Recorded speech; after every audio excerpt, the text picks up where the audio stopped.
Top 10 coups in Africa that led to takeovers. Hello explorers, welcome back to another interesting video presented to you by Displore, and thanks for watching. While many African states can claim to have accepted democracy, for the most part that only remains in theory. They have recognized democracy, but democratic values such as free expression, human rights and fair and open elections are not being followed. Between 1956 and 2001, Sub-Saharan Africa has seen more than 80 successful coups and about 108 failed coup attempts, which makes it an average of 4 coups per year. According to statistics, recently, Africa has seen 3 successful coups, 2 in Mali, 1 most recently in Guinea, 1 failed coup attempt in Niger, and an unlawfully military transfer of power in Chad following the killing of its president. When coups were common in Africa in the early post-war decades, coup leaders often claimed the same reasons for the destabilizing governments, which includes corruption, mismanagement, and poverty. In this video, we will discover 10 African coups that led to successive takeovers, but before we dive in, make sure to hit that subscribe button and turn on the notification bell so you don't miss out on any of our subsequent videos. Number 10. Guinea-Bissau Coup 2003.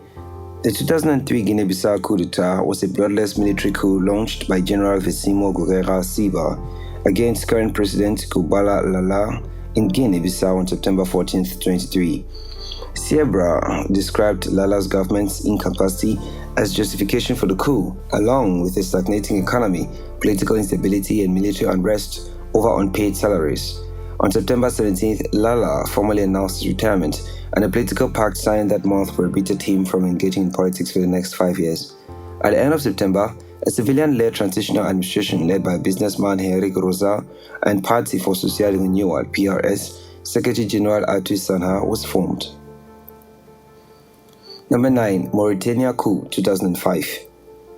Marwa Ould Zine Ahmed Taya had ruled Mauritania since December 1984, when he was deposed by Mohamed Kuna Ould Haidala in a bloodless coup. The armed forces of Mauritania deposed President Marwa Ould Zine Ahmed Taya and replaced him with a military council for justice and democracy, led by Ali Ould Mohamed Val, while Taya was in Saudi Arabia attending the burial of King Fahd of Saudi Arabia. The coup leaders also seized over state-run radio and television stations. Taya was on his way back to Mauritania when the coup occurred, forcing him to seek refuge in Niger.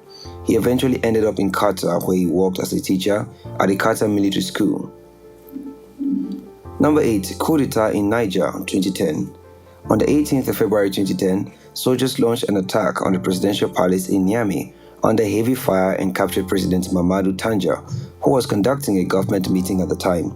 Later that day, the militants announced on television the establishment of the Supreme Council for the Restoration of Democracy, which was led by Chef d'Escadron Salou Djibo. The coup came after a year-long political crisis when Mamadou Tanja attempted to extend his mandate beyond December 2009, claiming that the people wanted him to stay in power. He disbanded parliament and appointed the new constitutional court, paving the way for a constitutional referendum. Tanja's attempt to stay in power sparked a fierce reaction from the opposition, who identified him as a dictator. Number 7. Malian Coup 2012. The Malian coup d'etat of 2012 began on March 21 when rebellious Malian soldiers, displeased with the Tuareg rebellion's management, attacked several locations in the capital Bamako, including the presidential palace, state television, and military barracks. The soldiers, who claimed to have formed the National Committee for the Restoration of Democracy and State, declared the next day that they had overthrown Amadou Toumani Touré's government, forcing him into hiding. Several reasons led to the coup, such as Mali experiencing security crisis, as well as a severe food crisis which resulted in displaced populations, refugee camps, and starving women and children. Bamako has always struggled to maintain control of the country's north, which has been contested by the Azawad National Liberation Movement and its predecessor group since the 1960s. Number 6. Central African Republic Coup 2013. Also known as the Battle of Bangui, on March 23, 2013, Seleka rebels took over Bangui, the capital of the Central African Republic, in a violent coup that saw former President François Bozize and those loyal to him flee the country into neighboring Cameroon and eventually seek refuge in France, prompting one of the coalition leaders, Michael Djotodia, to declare himself president on March 25th. However, Djotodia was unable to control the rebel movement, which continued to terrorize civilians and caused further instability, putting international pressure on him to resign. Michael Chitodia resigned and was replaced by Catherine Zamba-Panza, the former mayor of Bangui. Number 5. Egyptian Coup, 2013. The Egyptian coup d'etat of 2013 occurred on July 3, 2013. Egyptian Army Chief General Abdel Fattah al-Sisi led a coalition to depose Egypt's President Mohamed Morsi and suspend the 2012 Egyptian constitution. During a widespread national protest in Egypt, the military issued an ultimatum to the government to resolve its differences with protesters. The military detained Morsi and Muslim Brotherhood leaders and appointed Ali Mansour, Chief Justice of Egypt's Supreme Constitutional Court, as Egypt's acting leader. Following the announcement, rallies and clashes between supporters and opponents of the transitional erupted across Egypt. Mass demonstrations in support of Morsi that followed were violently suppressed, resulting in the displacement and massacre of pro-Morsi sit-ins on 14 August 2013 during the ongoing unrest, where journalists and hundreds of protesters were killed by police and military forces. Number 4. Burkinabe Coup, 2015. The 2015 Burkinabe coup d'etat began on September 16th in Burkina Faso, when members of the disputed independent military unit, created under President Blaise Compaoré, detained the country's government. Among the detained were transitional President Michael Kafando, Prime Minister Yakuba Isaac Zida, and several cabinet members. This transitional government was formed in the aftermath of the 2014 Burkinabe uprising, in which a popular movement deposed longtime President Compaoré, who had come to power in a 1987 coup against left-wing leader Thomas Sankara. The RSB took control of Ouagadougou and declared the foundation and formation of a new junta led by the General Gilbert Diendere to oversee the transition to new elections. The coup leaders criticized the transitional government's electoral law, which prohibited Compaoré supporters from running in the elections and promised that all prospective candidates would be allowed to run. However, the junta was unable to consolidate its authority across the country, and it was met with protests as well as intense pressure from regional leaders and eventually from the regular army, forcing him to restore the transitional government. Number 3. Zimbabwean Coup, 2017. Zimbabwe experienced its first successful military coup in November 2017, demonstrating that coup can still exist today even in countries without a history of coups. After military generals performed an unconstitutional move called Operation Restore Legacy on November 14th, where the 93-year-old Robert Mugabe reigned as Zimbabwe's president, ending his 37 years of rule. Emerson Mnangagwa, a former vice president backed by major military generals, was sworn in as president. Number 2. Sudanese Coup, 2019.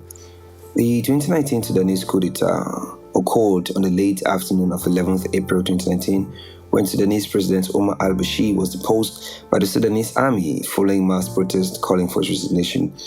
At the time, the army led by Ahmed Awad ibn Auf overthrew the government and national legislature and proclaimed a state of emergency in the country for 3 months, followed by a 2-year transition phase before an agreement was achieved. Protests in Sudan were ongoing since December 19, 2018, when a series of demonstrations erupted in multiple towns in response to a rapid rise in living costs and the degradation of the country's economy. In January 2019, the protests changed from economic concerns to calls for the resignation of Sudan's long-serving president, Omar al-Bashir. In the midst of growing discontent, Bashir proclaimed the first state of national emergency in 20 years in February 2019. Number 1. Guinea Coup, 2021.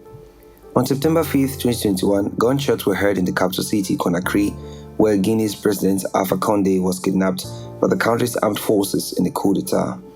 Mamadi Doumbouya, the commander of the special forces, announced the collapse of the constitution and government on state television. Guinea's first democratically elected leader, Condé, came to power after decades of authoritarian control. Guinea's vast natural resources were utilized to strengthen the economy during Condé's reign, but the majority of the country's population was unaffected, causing great unrest. Condé altered the constitution by referendum in 2020 to allow himself to run for a third term, which sparked the 2019 to 2020 Guinean protest. Doumbouya, who led the overthrow of President Alpha Condé, was sworn in by the Supreme Court, headed by Mahmoudé Sela, on the 1st of October 2021 for a transition period of unspecified length. The new interim president pledged that neither he or any other junta member would run in any future elections that the military has vowed to hold after the transition period. It is therefore a fact that the top 15 countries on the 2021 Fragile State Indexes are all in Africa. including Cameroon, the Central African Republic, Somalia, and South Sudan, as well as larger countries such as the Democratic Republic of the Congo, Ethiopia, and Nigeria, all of which have experienced violent internal conflicts. This increased risk of coups make Africa less predictable and less stable in general, which would be a disadvantage for investors and could worsen the economic situation. Is it possible to reverse or stop this unfavorable trend of coups in Africa? Please drop your thoughts and suggestions in the comment section down below. Ensure to subscribe and to check our previous videos on coups in Africa. Thanks for watching.